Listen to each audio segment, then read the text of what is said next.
Price the lord. ಯೇಸು ಕ್ರಿಸ್ತನ ಹೆಸರಿನಲ್ಲಿ ಜಯದ ವಾಕ್ಯ ಈ ಕಾರ್ಯಕ್ರಮಕ್ಕೆ ನಿಮ್ಮನ್ನು ನಾನು ಸ್ವಾಗತಿಸ್ತಾ ಇದ್ದೇನೆ. ಬನ್ನಿ, ಇವತ್ತಿನ ದಿನವು ಕರ್ತನಿಂದ ನೇಮಿಸಲ್ಪಟ್ಟಿದೆ. ಇದನ್ನು ಆನಂದ ಪಡೋಣ, ಸಂತೋಷ ಪಡೋಣ. ಸಂತೋಷ ಆನಂದದೊಡನೆ ನಾವು ತಂದೆಯ ದೇವರನ್ನು ಆರಾಧಿಸುವ, ಘನಪಡಿಸುವ, ಮಹಿಮೆ ಪಡಿಸುವ.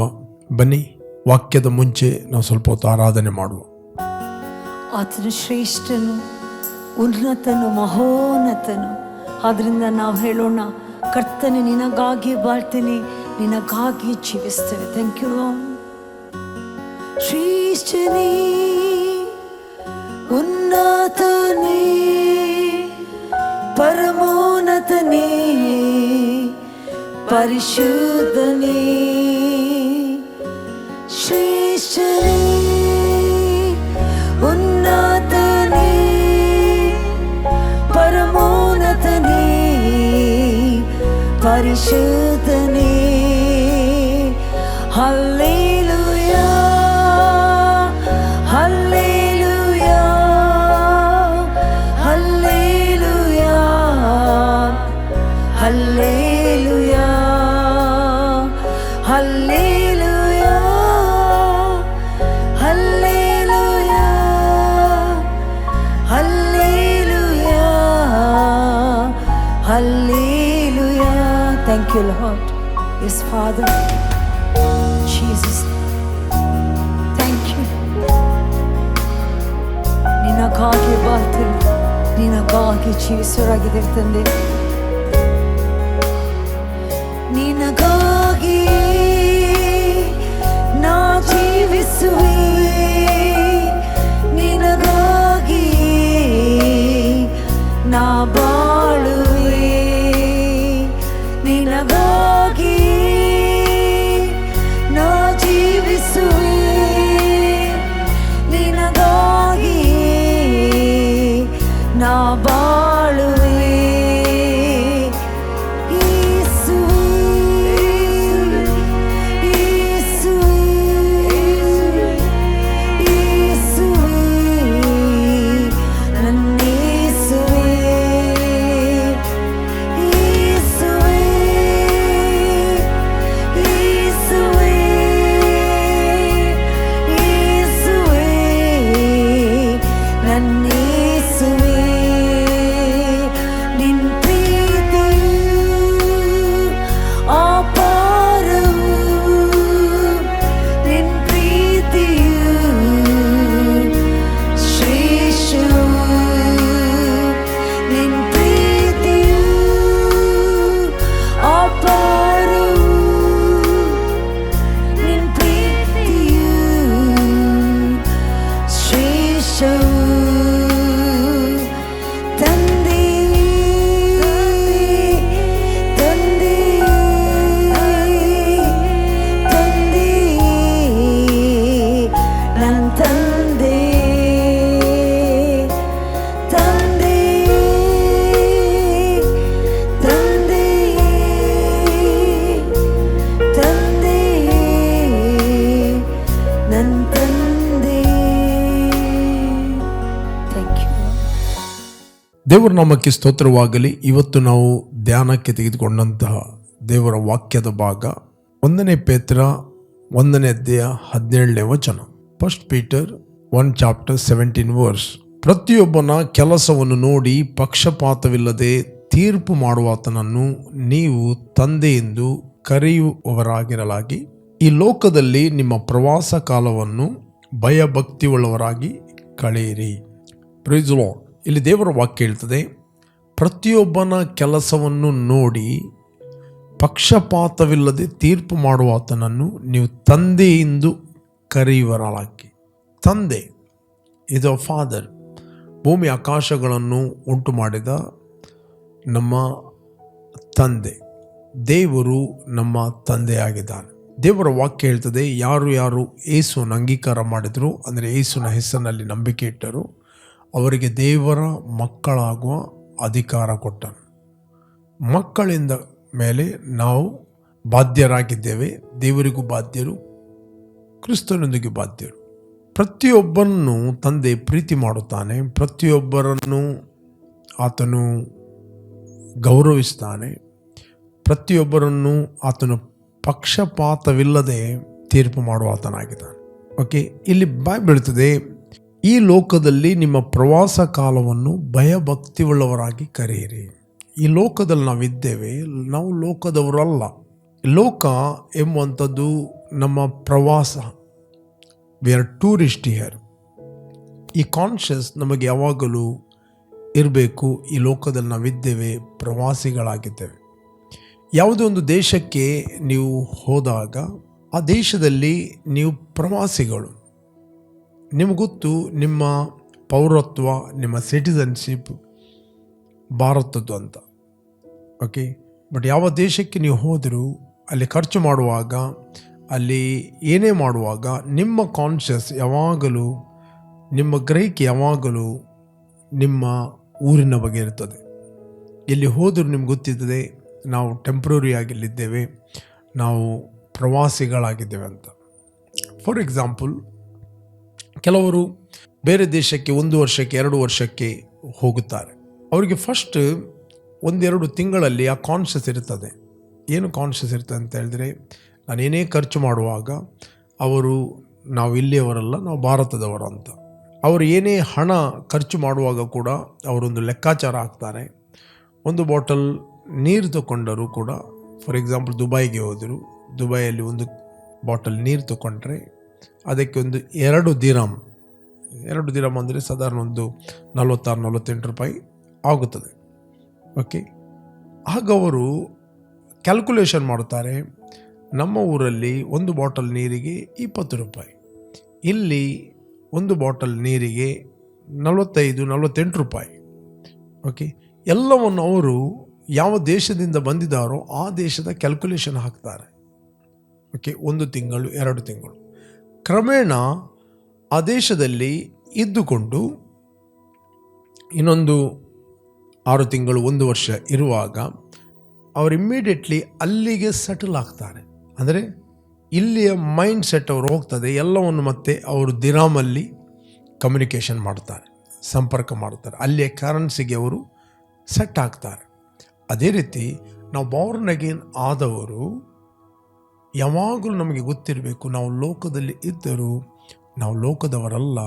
ನಮ್ಮನ್ನು ತಂದೆ ನಮ್ಮನ್ನು ಲೋಕದಿಂದ ಕರೆದು ಪ್ರತ್ಯೇಕಿಸಿ ಆ ಲೋಕದಲ್ಲಿ ನಮ್ಮನ್ನು ಆತನು ಕಳಿಸಿದ್ದಾನೆ.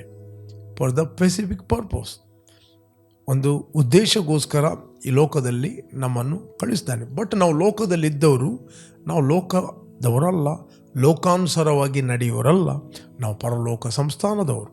ಓಕೆ, ಪರಲೋಕ ಸಂಸ್ಥಾನದವರು. ಈ ಕಾನ್ಷಿಯಸ್ ನಮಗೆ ಯಾವಾಗಲೂ ಇರಬೇಕು.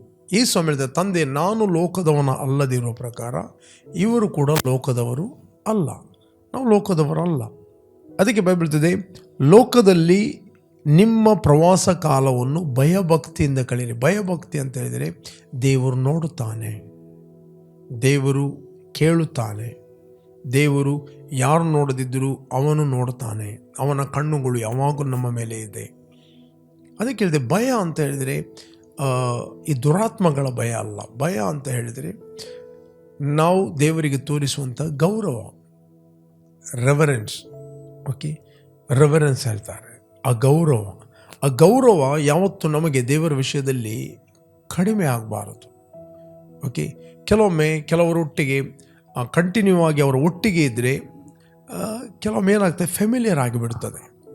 ಫೆಮಿಲಿಯರ್ ಆಗಿಬಿಡುವಾಗ ಆ ಗೌರವ ಏನಿರ್ತದೆ ಅದು ಕಡಿಮೆ ಆಗಿ ಹೋಗ್ತದೆ. ಈಗ ಫಾರ್ ಎಕ್ಸಾಂಪಲ್ ಮೋಶೆ ದೇವರೊಟ್ಟಿಗೆ ಬಹಳ ಕ್ಲೋಸ್ ಆಗಿದ್ದ.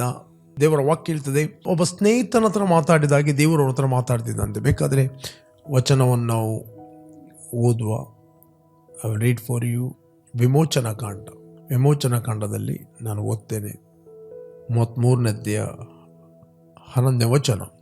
ಮನುಷ್ಯರೊಳಗೆ ಒಬ್ಬನು ತನ್ನ ಸ್ನೇಹಿತನೊಡನೆ ಹೇಗೆ ಮಾತಾಡುತ್ತಾನೋ ಹಾಗೆ ಯೆಹೋವನು ಮೋಶೆಯ ಸಂಗಡ ಮುಖಾಮುಖಿಯಾಗಿ ಮಾತಾಡುತ್ತಿದ್ದನು.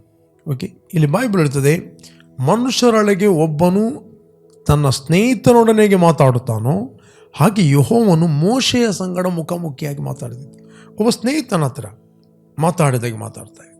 ನೆಕ್ಸ್ಟ್ ನಾವು ನೋಡ್ತೇವೆ, ಇವತ್ತು ಅನೇಕರಿಗೆ ಏನಾಗಿದೆ, ದೇವರೊಟ್ಟಿಗೆ ಕ್ಲೋಸ್ ಆದಾಗ ಆ ಫೆಮಿಲಿಯರಿಟಿ ಹೇಳ್ತಾರೆ, ಅದು ಬರಬಾರದು. ಯಾವಾಗಲೂ ಆತನು ದೇವರು, ಆತನ ವಿಷಯದಲ್ಲಿ ನಮಗೆ ಯಾವಾಗಲೂ ಭಯ ಮತ್ತು ಭಕ್ತಿ, ಗೌರವ ಇರಬೇಕು. ಇಲ್ಲಿ ನಾವು ನೋಡ್ತೇವೆ, ದೇವರು ಮೋಶೆಗೆ ಹೇಳಿದ ಮುಂದೆ, ಅಲ್ಲಿ ಇಸ್ರಾಯೇಲ್ ಜನರು ಮುಂದೆ ಹೋಗುತ್ತಿರುವಾಗ ಅವರಿಗೆ ನೀರು ಕಡಿಮೆ ಆಯಿತು, ನೀರಿಲ್ಲ, ಅಲ್ಲಿ ಗುಣಗುಟ್ಟಿದ್ರು. ಐಗುಪ್ತ ದೇಶದಲ್ಲಿ ನಮಗೆ ನೀರಿತ್ತು, ಈ ಮರುಭೂಮಿಯಲ್ಲಿ ನಮಗೆ ನೀರಿಲ್ಲ. ದೇವರು ಹೇಳಿದ, ಬಂಡೆಗೆ ಮಾತಾಡು, ನಾನು ನೀರು ಕೊಡ್ತೇನೆ. ದೇವರು ನೀರು ಕೊಟ್ಟ. ಸ್ವಲ್ಪ ದಿನದ ನಂತರ ಪುನಃ ಅವರಿಗೆ ನೀರು ಕಡಿಮೆ ಆಯಿತು, ಪುನಃ ಅವರು ಗುಣಗುಟ್ಟಿದ್ರು. ಆಗ ಮೋಶೆಗೆ ದೇವರು ಹೇಳಿದರು, ಈಗ ಬಂಡೆಗೆ ಮಾತಾಡು. ಫಸ್ಟ್ ಟೈಮ್ ದೇವರು ಮೋಶೆಗೆ ಹೇಳಿದ, ಬಂಡೆಗೆ ಬೆತ್ತದಿಂದ ಬಡಿ, ಅದು ನೀರು ಕೊಡ್ತದೆ. ಸೆಕೆಂಡ್ ಟೈಮ್ ದೇವರು ಹೇಳಿದ, ಬಂಡೆಗೆ ಮಾತಾಡು. ಇವನೇನು ಮಾಡಿದ, ಆ ಸಿಟ್ಟಿನಿಂದ ಅವನು ಬಂಡೆಗೆ 2 ಸರ್ತಿ ಬಡಿದ. ಇಲ್ಲಿ ಏನಾಗ್ತದೆ ಅಂತ ಹೇಳಿದರೆ, ಗೊತ್ತಿಲ್ಲದಾಗಿ ಒಂದು ದೇವರೊಟ್ಟಿಗೆ ಫೆಮಿಲಿಯಾರಿಟಿ. ದೇವರು ಎಷ್ಟು ಪ್ರೀತಿ ಮಾಡ್ತಾನೋ ಅಷ್ಟೇ ಆತನು ಗೌರವದ ದೇವರು. ಅಷ್ಟೇ. ಆ ಒಂದು ಮಿಸ್ಟೇಕ್ಗೋಸ್ಕರ ದೇವರು ಹೇಳಿದ, ನಾನು ವಾಗ್ದಾನ ಮಾಡಿದ ದೇಶಕ್ಕೆ ನೀನು ಕರ್ಕೊಂಡು ಹೋಗಬಾರದು. ಇಲ್ಲಿ ನಾವು ನೋಡ್ತೇವೆ, ರಿಪೆಂಟ್ ಆಗ್ತಾನೆ. ನಾವು ಬೇಕಾದರೆ ನಾವು ಓದುವ ಅರಣ್ಯಕಾಂಡದಲ್ಲಿ ಓದುವ 20ನೇ ಅಧ್ಯಾಯದಲ್ಲಿ ನಾವು ಓದಿ ನಮಗೆ ಸಿಗ್ತದೆ. ಆಗ ಯೆಹೋವನು ಮೋಶೆಗೆ, ನೀನು ಕೋಲನ್ನು ಕೈಯಲ್ಲಿ, 8ನೇ ವಚನ, ಕೈಯಲ್ಲಿ ಹಿಡಿದು ನಿನ್ನ ಅಣ್ಣನಾದ ಆರೋನನ ಜೊತೆಯಲ್ಲಿ ಸಮೂಹದವರನ್ನು ಕೂಡಿಸಿಕೊಂಡು ಅವರ ಎದುರಿನಲ್ಲಿ ಕಡಿದಾದ ಬಂಡೆಗೆ ನೀರು ಕೊಡಬೇಕೆಂದು ಆಜ್ಞಾಪಿಸು. ಅದರೊಳಗಿಂದ ನೀರು ಹೊರಟು ಬರುವುದು. ನೀನು ಸಮೂಹದವರಿಗೂ ಅವರ ಪಶುಗಳಿಗೂ ನೀರನ್ನು ಕುಡಿಯಬಹುದು ಎಂದು ಹೇಳಿದನು.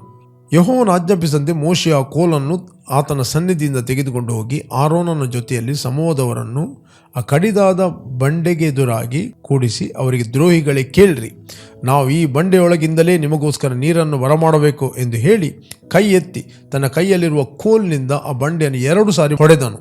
ಆಗ ನೀರು ಪ್ರವಾಹವಾಗಿ ಹೊರಟಿತು, ಸಮೂಹದವರು ಅವರ ಪಶುಗಳು ಕುಡಿದರು. ಆಗ ಯೆಹೋವನು ಮೋಶೆ ಆರೋನರಿಗೆ, ನೀವು ನನ್ನನ್ನು ನಂಬದವರಾಗಿ ಇಸ್ರಾಯೇಲರ ಎದುರಿನಲ್ಲಿ ನನ್ನ ಗೌರವವನ್ನು ಕಾಪಾಡದೆ ಹೋದುದರಿಂದ ಈ ಸಮೂಹದವರನ್ನು ನಾನು ಅವರಿಗೆ ವಾಗ್ದಾನ ಮಾಡಿದ ದೇಶದೊಳಗೆ ನೀವು ಕರ್ಕೊಂಡು ಹೋಗಕೂಡದು ಎಂದು ಹೇಳಿದನು. ಏನು ಹೋಗೋದು ಬೇಡ. The familiarity. ದೇವರು ಹೇಳಿದ, ಹೋಗಿ ಮಾತಾಡು.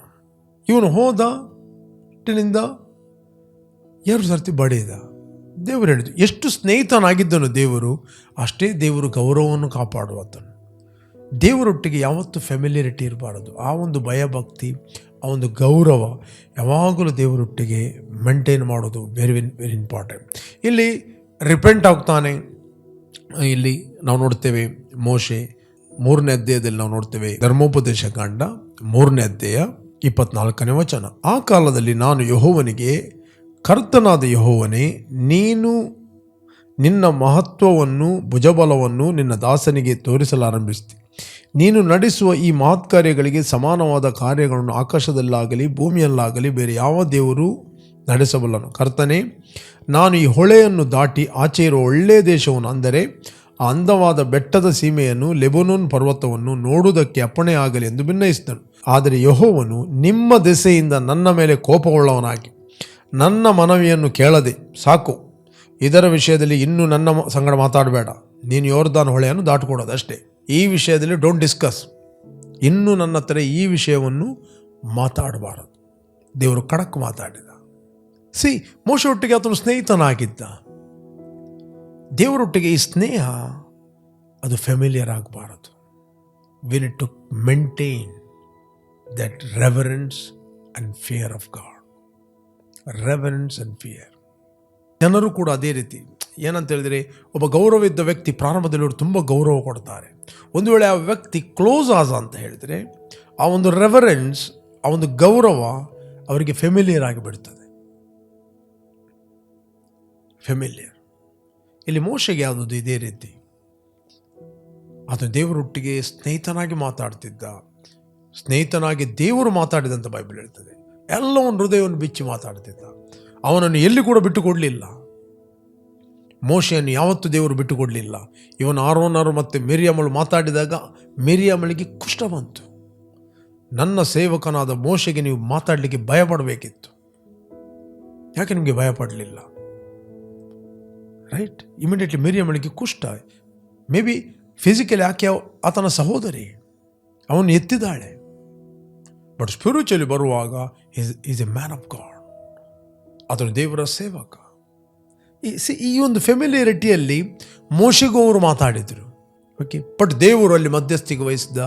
ಮೋಶೆಗೆ ಮಾತಾಡಲಿಕ್ಕೆ ದೇವರು ಬಿಡಲಿಲ್ಲ. ಯಾಕಂದರೆ ದೇವರು ಮೋಶೆಯನ್ನು ತನ್ನ ಸ್ನೇಹಿತ ಅಂತ ಕನ್ಸಿಡರ್ ಮಾಡ್ತಿದ್ದ. ಒಬ್ಬ ಸ್ನೇಹಿತನೊಡನೆ ಮಾತಾಡಿದಾಗೆ ಮಾತಾಡಿದ ಅಂತ ಬೈಬಲ್ ಹೇಳ್ತದೆ. ಇಲ್ಲಿ ಮೋಶೆಗೆ ದೇವರೊಟ್ಟಿಗೆ ಫೆಮಿಲಿಯರಿಟಿ ಸ್ಟಾರ್ಟ್ ಆದಾಗ ನೆಕ್ಸ್ಟ್ ನಾವು ನೋಡ್ತೇವೆ, ಅವನು ಮಾತಾಡೋದನ್ನು ಬಿಟ್ಟು ಅವನು ಕೋಲಿನಿಂದ ಹೊಡೆದ. ಒಂದು. ಎರಡನೇದು, ಕೆಲವೊಮ್ಮೆ ಏನು ಮಾಡ್ತಾರೆ ಅಂತ ಹೇಳಿದರೆ, ನಾವು ಓಲ್ಡ್ ಏನು ಮಾಡಿದ್ದೇವೆ ಅದೇ ರೀತಿ ನಾವು ಮಾಡಬೇಕಂತ ಬಯಸ್ತೇವೆ. ಬಟ್ ದೇವರು ನಾವು ಬೆಳೆಯಬೇಕಂತ ಬಯಸ್ತಾನೆ. ಮೊದಲು ನಾವು ಸೇವಕರ ಹತ್ರ ಹೋಗಿ ಪ್ರಾರ್ಥನೆ ಮಾಡಿದ್ದೀವಿ, ನಮಗೆ ಗುಣ ಆಯಿತು, ಈಗ ಯಾಕೆ ಆಗೋದಿಲ್ಲ? ನೋ, ನೀನು ಬೆಳೆಯಬೇಕು, ನೀನೇ ಸ್ವಂತ ಪ್ರಾರ್ಥನೆ ಮಾಡಬೇಕು ಅಂತ ದೇವರು ಬಯಸ್ತಾನೆ. ನಾನು ಸಣ್ಣವಾಗಿರುವಾಗ ನನ್ನ ತಾಯಿ ನನ್ನನ್ನು ತಿನ್ನಿಸ್ತಾ ಇದ್ದರು, ಈಗ ನನಗೆ ತಾಯಿ ತಿನ್ನಿಸ್ತಿಲ್ಲ. ಯಾಕೆ? ನೋ, ತಾಯಿ ಕೂಡ ಬಯಸ್ತಾನೆ, ನೀನು ಬೆಳೆದಿದ್ದಿ, ಈಗ ಸ್ವಂತ ಕೈಯಲ್ಲಿ ನೀನು ತಿನ್ನಬೇಕಂತ ಬಯಸ್ತಾನೆ. Okay, when time comes it will change. You have to take responsibility. ಇಲ್ಲಿ ಮೋಶೆ ಒಂದು ಮಿಸ್ಟೇಕ್ನಿಂದ ಅವನು ಕಾನಾನ್ ದೇಶಕ್ಕೆ ಹೋಗಿ ಮುಟ್ಲಿಲ್ಲ. ದೇವರ ಹತ್ರ ಕೇಳಿದ, ರಿಪೆಂಟ್ ಆದ. ದೇವರು ಹೇಳಿದ, ಸಾಕು, ಇನ್ನು ಮುಂದೆ ಈ ವಿಷಯ ನನ್ನ ಹತ್ರ ಮಾತಾಡಬಾರದು. Finish. God is a God of honour. He loves you so much. ಅದಕ್ಕೆ ಬೈಬಲ್ ಹೇಳ್ತದೆ, ಎಲ್ಲರ ಕೆಲಸಗಳನ್ನು ಪಕ್ಷಪಾತವಿಲ್ಲದೆ ತೀರ್ಪು ಮಾಡುವ ಆತನನ್ನು ನೀವು ತಂದೆ ಎಂದು ಕರೆಯಲಾಗಿ. ಪ್ರತಿಯೊಬ್ಬನ ಕೆಲಸವನ್ನು ನೋಡಿ ಪಕ್ಷಪಾತವಿಲ್ಲದೆ ತೀರ್ಪು ಮಾಡುವ ಆತನು. ಯಾರ ಮೇಲೆ ಆತನಿಗೆ ಪಕ್ಷಪಾತ ಇಲ್ಲ. ಪಕ್ಷಪಾತವಿಲ್ಲದೆ ತೀರ್ಪು ಮಾಡುವ ಆತನನ್ನು ನೀವು ತಂದೆ ಎಂದು ಕರೆಯಲಾಗಿ.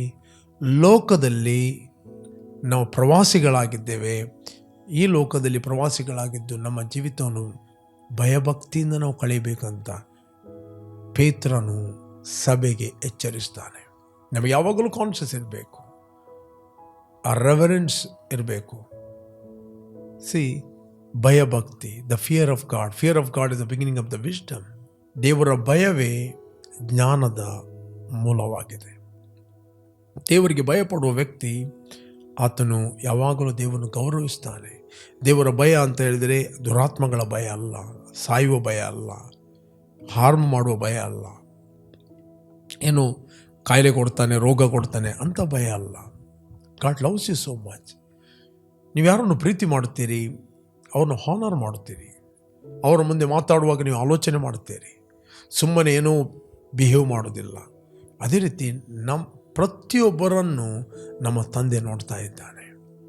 ಈ ಕಾನ್ಷಿಯಸ್ ನಮಗಿರಬೇಕು. ನಾವು ಶರೀರ ಎಂಬ ಮನೆಯಲ್ಲಿ ವಾಸ ಮಾಡಿದ್ದು, ನಾವು ಶರೀರ ಅಲ್ಲ, ನಾವು ಆತ್ಮಸ್ವರೂಪಿಗಳು. ನಾವು ಹೊಸದಾಗಿ ಹುಟ್ಟಿದ್ದು ಆತ್ಮದಲ್ಲಿ, ನಾವು ಮಕ್ಕಳಾದದ್ದು ಆತ್ಮದಲ್ಲಿ. ಹಾಗಾದರೆ ಹಿ ಈಸ್ ಅವರ್ ಫಾದರ್. ಆತನು ನಮ್ಮ ತಂದೆಯಾಗಿದ್ದಾನೆ. ಪ್ರೇರೆ, ಈ ವಚನವನ್ನು ನಾವು ಪುನಃ ಓದುವ.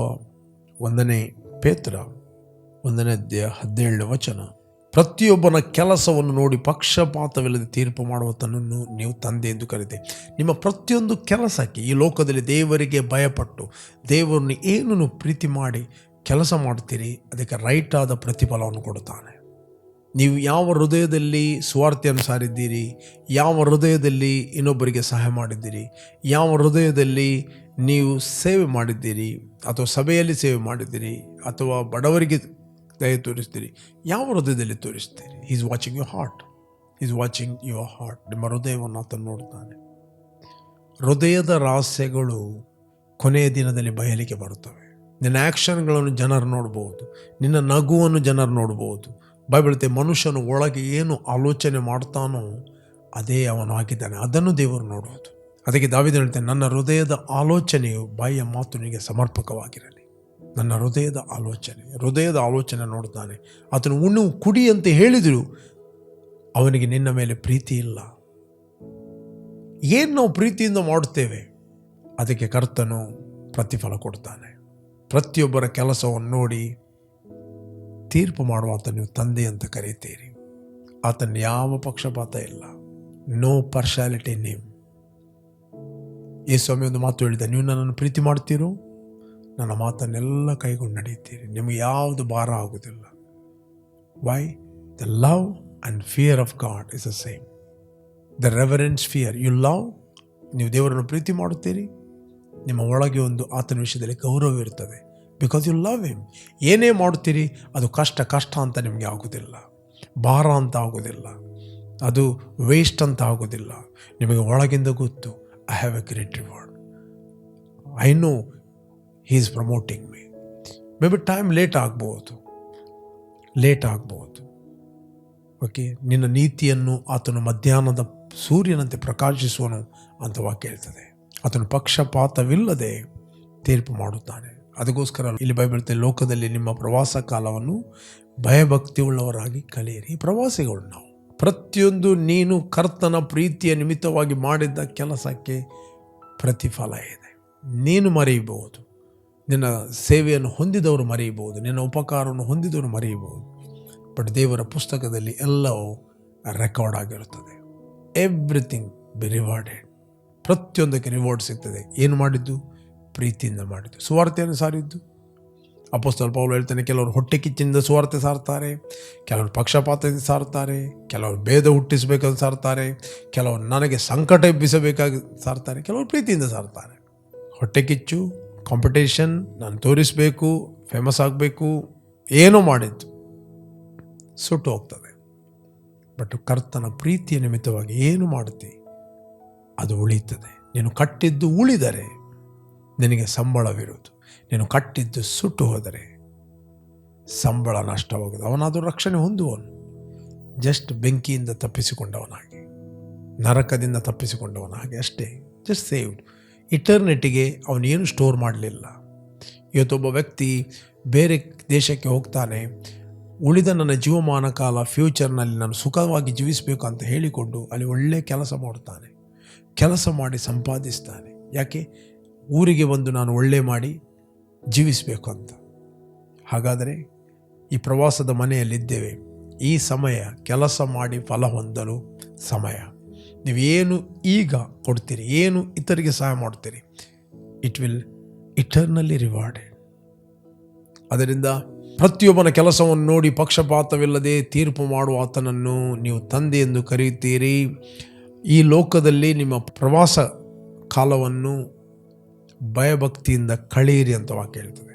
ಪ್ರೇರೆ, ನಾನು ನಂಬ್ತೇನೆ ಕ್ರಿಸ್ತನಲ್ಲಿ ನೀವು ಸತ್ಕ್ರಿಯೆಗಳನ್ನು ಮಾಡುವುದಕ್ಕೋಸ್ಕರ ನಿರ್ಮಿಸಲ್ಪಟ್ಟಿದ್ದೀರಿ. ನೀವು ಆತನ ನಿರ್ಮಾಣವಾಗಿದ್ದೀರಿ.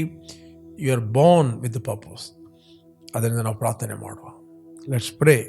ಭೂಮಿ ಆಕಾಶಗಳನ್ನು ಉಂಟು ಮಾಡಿದ ಸರ್ವಶಕ್ತನಾದ ತಂದೆ, ನೀನು ಪ್ರತಿಯೊಬ್ಬನ ಕೆಲಸವನ್ನು ನೋಡ್ತಿ, ಒಳ್ಳೆಯವರನ್ನು ಕೆಟ್ಟವರನ್ನು ನೋಡ್ತಿ. ಪ್ರತಿಯೊಬ್ಬನ ಕೆಲಸವನ್ನು ನೋಡಿ ಪಕ್ಷಪಾತವಿಲ್ಲದೆ ತೀರ್ಪು ಮಾಡುವ ಆತನು, ಪಕ್ಷಪಾತವಿಲ್ಲದೆ ರಿವಾರ್ಡ್ ಕೊಡುವ ಆತನು ನಮ್ಮ ತಂದೆಯಾಗಿದೆ. ನಿನ್ನಲ್ಲಿ ಪಕ್ಷಪಾತವಿಲ್ಲ, ನಿನ್ನಲ್ಲಿ ಪಾರ್ಶಾಲಿಟಿ ಇಲ್ಲ. ನಿನ್ನ ಶರೀರದಲ್ಲಿ ಅವನು ಶ್ರೀಮಂತನೋ ಬಡವನೋ ಅದು ನೋಡುವುದಿಲ್ಲ. ಆತನು ಆತ್ಮಿಕವಾಗಿ ಹೇಗಿದ್ದಾನೆ, ಎಷ್ಟು ಭಯಭಕ್ತಿ ಉಳ್ಳವನಾಗಿದ್ದಾನೆ ಈ ಲೋಕದಲ್ಲಿ, ಅದನ್ನು ನೀನು ನೋಡ್ತಿ. ಏನು ನಾವು ಪ್ರೀತಿಯಲ್ಲಿ ಮಾಡುತ್ತೇವೋ, ಏನು ಪ್ರೀತಿಯಲ್ಲಿ ನಾವು ಸುವಾರ್ತೆಯನ್ನು ಹೇಳ್ತೇವೋ, ಪ್ರೀತಿಯಲ್ಲಿ ನಾವು ಏನು ಪ್ರಾರ್ಥನೆ ಮಾಡ್ತೇವೋ, ಲಾರ್ಡ್ ಎವ್ರಿಥಿಂಗ್ ರಿವಾರ್ಡೆಡ್ ಓ ಮಾಸ್ಟರ್. ತಂದೆ, ಈ ಒಂದು ಗ್ರಹಿಕೆ ನಮ್ಮೆಲ್ಲರಿಗೂ ಉಂಟಾಗುವಂತೆ ನೀನು ಸಹಾಯ ಮಾಡು. ಯಾವುದೇ ಒಂದು ಫೆಮಿಲಿಯಾರಿಟಿ ನಮ್ಮನ್ನು ಆಳದಂತೆ, ನಿನ್ನ ವಿಷಯದಲ್ಲಿ ಆಳದಂತೆ ನಮಗೆ ಸಹಾಯ ಮಾಡು. ಯೇಸು ನಾಮದಲ್ಲಿ ತಂದೆ, ಆಮೆನ್.